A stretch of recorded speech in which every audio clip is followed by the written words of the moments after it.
Salut à tous, aujourd'hui retour sur l'univers déjanté des Looney Tunes.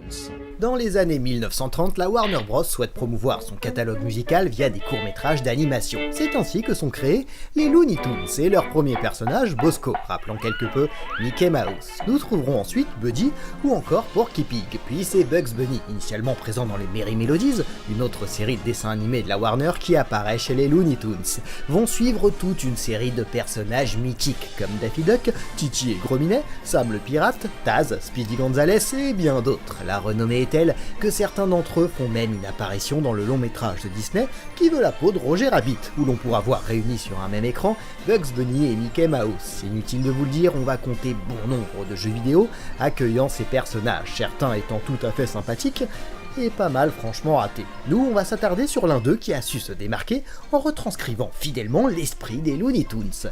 Il s'agit d'une fin de loup développée par Infogrames, oui, la firme française réputée pour ses nombreuses adaptations et leurs difficultés parfois assez rebutantes.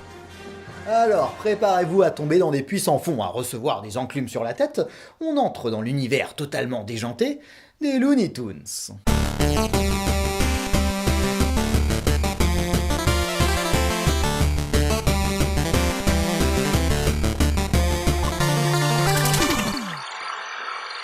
J'incarne ici le cousin de Ville Coyote, Ralph le loup, et je participe à une grande émission de télévision présentée par Daffy Duck en personne, qui en profite aussi pour m'expliquer les règles et qui tient fermement à ce que je réussisse les épreuves. De plus, comme c'est moi qui t'ai expliqué ce jeu, si tu ne réussis pas, de quoi je vais avoir l'air?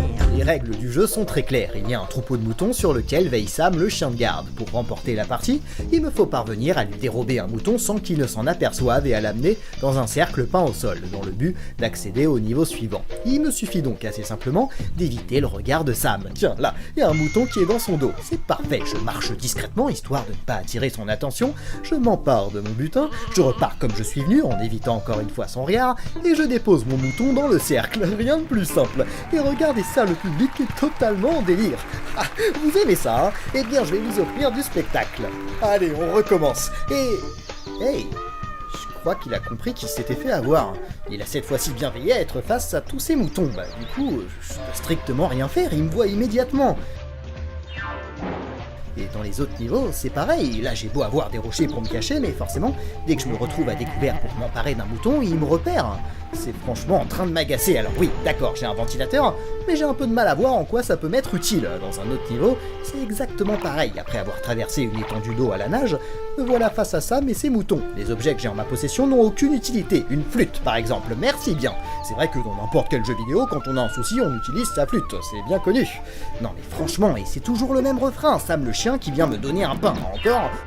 Encore, et encore.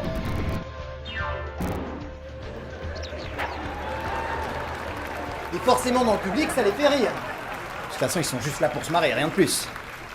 Vous savez quoi? Si c'est ce qu'ils recherchent, on va les amuser.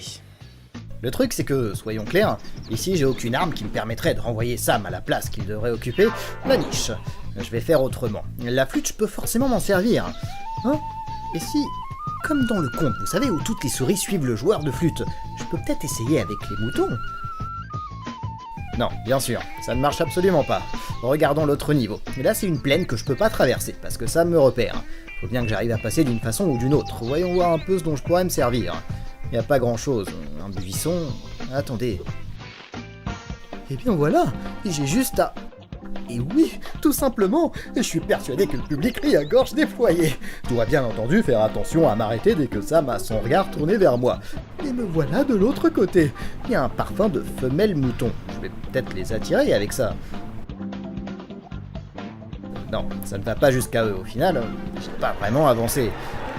Attendez, je vais vous faire rire, ne vous en faites pas. Bon, revenons sur ce niveau. La flûte ne m'est apparemment d'aucune utilité. Allez, comme tout à l'heure, regardons un peu ce qu'on a dans le coin.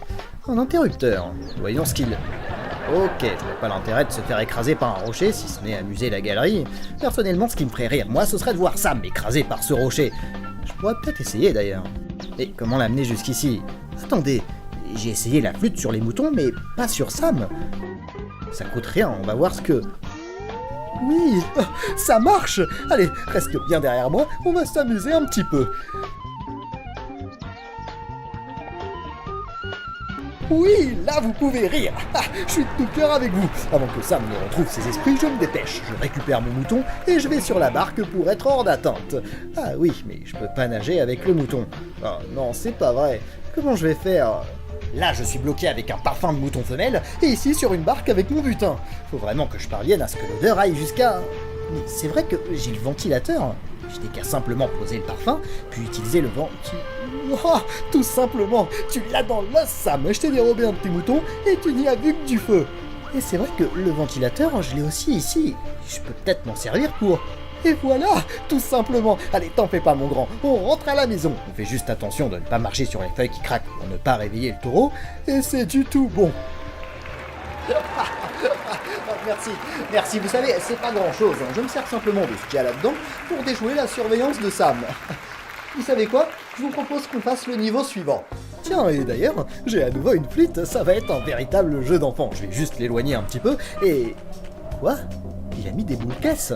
C'est autorisé, ça ? Attends, tu perds rien pour attendre. Qu'est-ce que... Petit malin, va. Moi aussi, je peux jouer Sam. Mince. J'ai l'impression qu'il va pas toujours se faire avoir aussi facilement. Il a carrément placé des mines.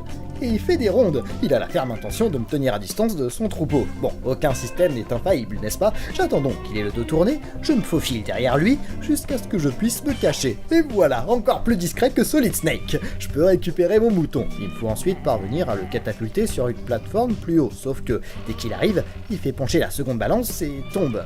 Je prends donc de la salade que je place astucieusement pour le ramener très vite vers moi. Et... je le tiens. Et les niveaux s'enchaînent de la sorte, proposant une multitude de petites énigmes à résoudre pour parvenir à échapper à la vigilance de Sam afin de lui subtiliser l'un de ses moutons. Il vous faudra associer des éléments a priori sans grand rapport, utiliser par exemple un élastique comme un propulseur, un parapluie pour planer d'une plateforme à l'autre, une canne à pêche avec un aimant pour activer un interrupteur, se déguiser en fantôme et danser avec eux. Comme dans les dessins animés, il va falloir être capable d'élaborer des plans totalement absurde, et surtout, comme Coyote qui tente inlassablement d'attraper Bip Bip, vous allez multiplier les combinaisons, essayer des choses toujours plus farfelues, vous prendre une multitude de coups, sans la moindre frustration, puisque vous réapparaissez juste avant votre tentative. Infogramme est parvenu, et c'est la grande force du jeu, à retranscrire brillamment, à travers son game design, l'esprit totalement déjanté des Looney Tunes. Le jeu, qui est sorti sur une PlayStation en fin de vie, est passé assez inaperçu à l'époque. Et c'est franchement regrettable. Il s'agit pourtant sans conteste d'un des meilleurs jeux d'infogramme, qui n'est certainement pas trop tard de découvrir. Quant à moi, je vous donne rendez-vous la semaine prochaine pour un nouvel épisode. Salut à tous!